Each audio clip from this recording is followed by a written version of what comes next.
We ain't just here to feed you. Man need more than bread alone to live.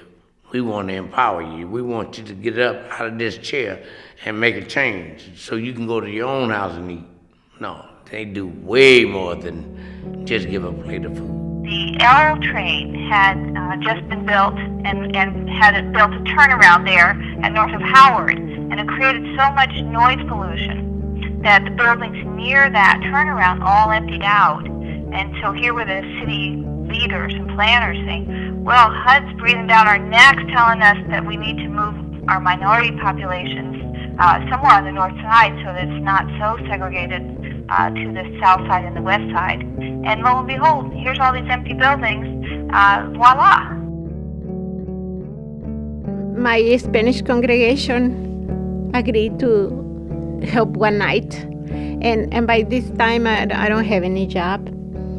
So I was volunteered to cook. They said, well, what could we do? And we basically said, well, I don't know, well, let's invent something. And they, in conversation with us, we cooked up this idea. And then they offered me a job. So I said, yeah, I need it. We began then to develop what became the model, which is that the suburban church partner brought a part of the meal, and we locally were able to gather the resources for kind of the core of the meal. Which was perfect for me because I was working here, my kids was here too, so it was nice. Mm-hmm.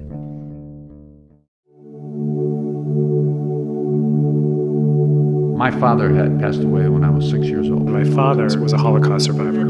I left home as a teenager because of some violence in my house, and then I experienced Who, as a 14-year-old, survived Auschwitz and Dachau and lost his sister and his mother. We struggle over there so much to have our food to eat. 21 years with the job, and I had 17 years with the job. Well, I drank a lot at one time. My husband lost his job first, and a year later, I lost my job. And she experienced, some horrific circumstances. My mother died when I was 1. From Guatemala. And my father died when I was 3. Found I could stay on the blue line. Not to mention that her husband had been kidnapped and murdered, and she left 2 small children in Guatemala. He only charged me $100 a month because he knew that before I became disabled, I was active in the community. People knew me. He was never full because living as a 14-year-old when you're supposed to be growing and always being hungry, that always stayed with him. I kind of saw myself wasting away, which, how you do when you don't eat. You do lose weight in a whole different way when you're not eating. She was actually born underweight. And, I worried about her. And I wonder sometimes, is that why she's had learning issues? And because I wasn't able They said they would like to give this to nourish her to my mother. And I looked up at my mother and I said, if we take this, does that mean we're poor?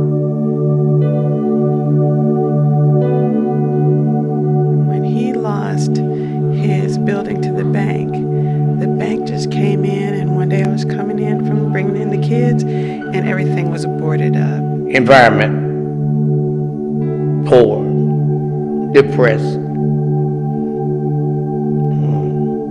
I think all my associates that did the same thing use it for that means to escape. I'm not an alcoholic. I don't have a drug problem. I don't have a criminal record. I was a 2-year-old child without a mother or a father. I couldn't help myself. And if I didn't have people to help me,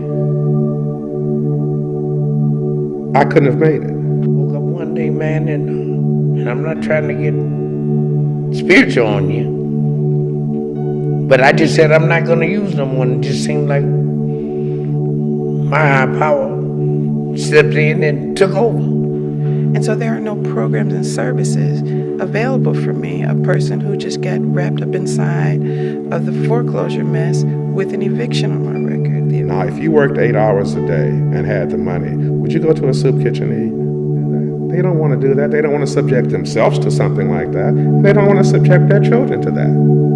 They'd rather go to the grocery store, buy food, and go home and enjoy it. I can hear, all I can thinking is, my God, this is This is a paradise because over here, at least they care about each other. They have somebody come and offer food to people who don't have any. But they've got to go home and get their children and come and stand in line and go to a soup kitchen after working those kind of hours. They're doing it because they don't make enough money. And if there's not something in the society to help them, then what are they going to do?